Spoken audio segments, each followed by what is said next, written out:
Hi Gemini, welcome to your week ahead tarot with me, Raphael from Reydiant Reality. It's an absolute pleasure to have you. Thank you so much for being here. Thank you so much for joining me.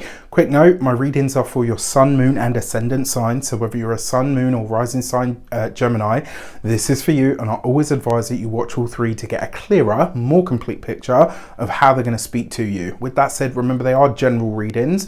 Not everything's going to resonate with everybody, and that is just fine. You should always use your own discernment. Before we start, as always, I would like to bless my deck of cards with all forms of love, light, peace, prosperity and abundance. And I pray that the messages that come through are ultimately clear and concise, and they help you on your path to your highest vibrational good. So for your key to the week this week, you've got the Judgment card. So this week, are you ready for some profound change? I think for you, actually, Gemini, this is probably one of the biggest weeks of the year, right? And I don't say that lightly. And the reason being is Mars has just recently gone on the 12th of January, Mars went direct in your sign, right?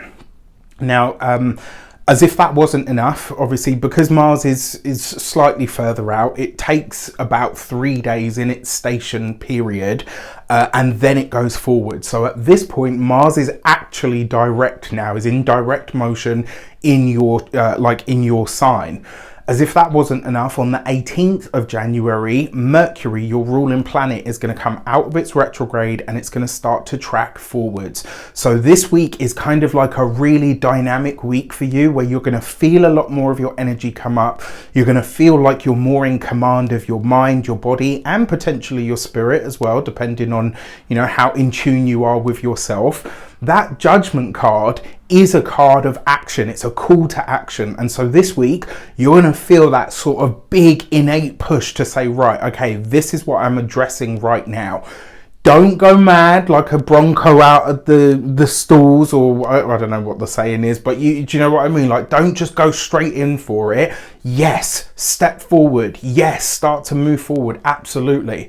But do it at a pace and know what it is that you're doing. Like, although you are a Gemini and you know, you're one of the quickest people in the room, very smart, very intelligent, you know, lightning quick, right? But usually you do a lot of this. This is not a week for that, right? Even if it's just one thing, pick one thing, focus on that and get it done. If you get that done, replace that with something else. Once we get into next week, then you can start doing the usual, you know, Gemini whoop, whoop, whoop from here, there to everywhere. But this week, slow and steady, but use that. There's like a tidal wave of energy that becomes available to you this week. And I think you're really, really going to feel this as like a big dynamic push.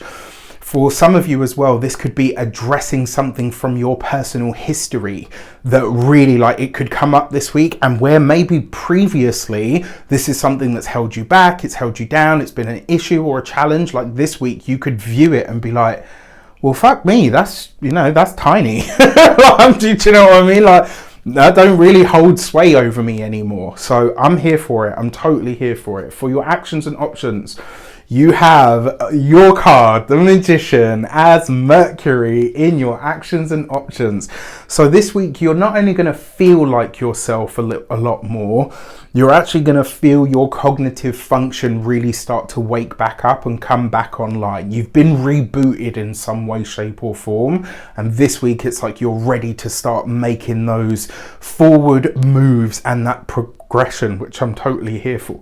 Now, as if that wasn't enough, remember, in terms of your options, the Magician card is really basically a message to say, what do you want?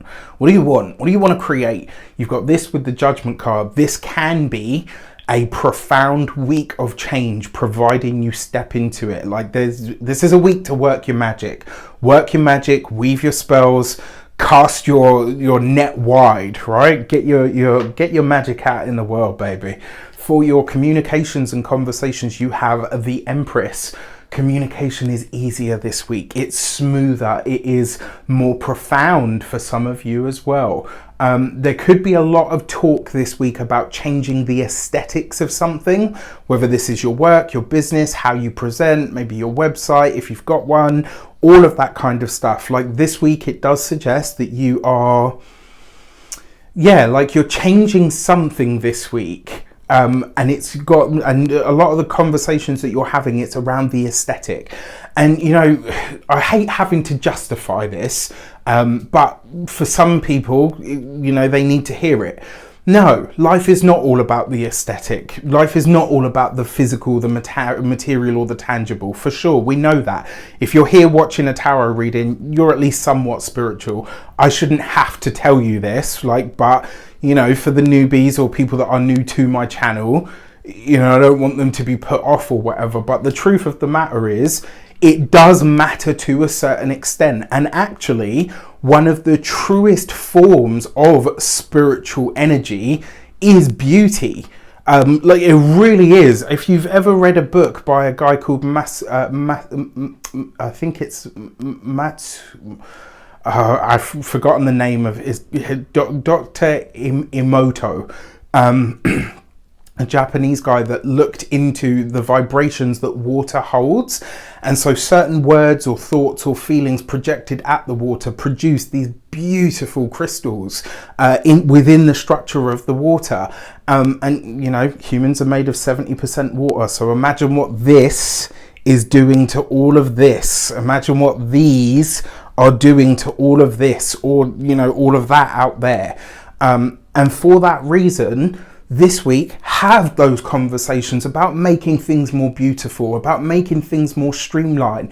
It's not that you're posing or you're just trying to, oh, well, it just looks good. When things look good, it means that somebody's taken time, effort, attention, and care to make it look good, right? And those things, as far as I'm concerned, can never be a bad thing. So this week, don't be afraid to look into the aesthetic, all right? When it comes to those of you that are studying or in some form of academia, I realize I've really waffled on there, I'm sorry. For those of you that are studying, this could be a great week where you start to really categorize or organize or reorganize your books. You know, the way that you're doing your work, the things that you're, you know, like, this is a really good week to organize your space. You know, get your shit together and clear the place out, okay? I say that out of all love, but you know what I'm talking about. For those of you that are employed by somebody else, I mean, the fact that you've got the Magician and the Empress means that this week you could forge a bond, a partnership, a pact, or an accord of some kind that could actually be very, very lucrative moving forward. The same for those of you that are business owners. This could be somebody that helps you rebrand your business, maybe somebody that helps you really look at the aesthetic of the whole thing. And it gives you like this kind of, you know, when you get a pep in your step because you're like, yeah, this looks great, right? Like, I mean, I never forget, like, when I got the new website that I have now, like, compared to what I had before, I was like, oh my gosh, like, it just, you know, it really felt like amazing, and it made me raise my game. And so, you know, let it do the same for you this week. For those of you that are retired and no longer working, check in with the matriarchs and or the women in your life this week. Not only could they have some really profound insights for you, but actually for some of you, you might be able to mend a rift, all right? For your love and relations, you've got the Ten of Cups. Beautiful. For those of you that are partnered, married, or in long-term commitments, just look at that. This is lovely. It's sensual, it's sexual. It's also potentially a change of home and or location for some of you, one that you've probably, you know, worked really hard towards making a possibility for yourself. For those of you that are looking to purchase homes as well, this looks very, very nice. And for those of you that are looking for those of you that are single, this is a great week, right? Because whoever you're meeting this week, especially if it's towards the very end of the week, they are seeing you as you actually are. No retrogrades, no fuzzy energy, like, which, hey, listen, it's got its certain appeal. I mean, so as an example, I'm just talking about me for a second, I'm very clumsy, all right? So I've got this like really well put together sort of, you know, sometimes, right, look, and then I trip over my own feet, or, you know, like I walk into stuff all the time. And it's quirky, right? It's one of the things that eventually you'll love about me after it, you know, you get past the fact that it's really bloody annoying. But this week, whoever you're meeting, they're seeing you exactly as you are. And so there's this beautiful sense of clarity, of connection. For your money and materials, you've got the Seven of Pentacles. I like this for investments. And if you're having conversations around actually investing money, in terms of stocks, shares, bonds, crypto, all of that kind of stuff, this is a good week to have those kinds of conversations. You do want this, it looks like a lot of what you're doing though, you are thinking about the long term, and for some of you, you are setting something into motion here, but it is something very much for the future. This is whatever you're doing this week, it has an element of this being probably for the next 3-4 years in the future. So I'm intrigued. For your physical health and vitality, the Seven of Pentacles is your neck, your throat, and this sort of general area. If you work with your voice as well this week, make sure you're doing your warm-ups. Make sure you're looking after and protecting the throat. When it comes to your home and environment, the Seven of Pentacles suggests that there's going to be a lot of shifting of energy, changing things up this week. So I really like that. With that said, I wish you an abundance of all of that good stuff. Have a fantastic week. Let me know in the comments how it shapes up. Take care, and I'll see you soon.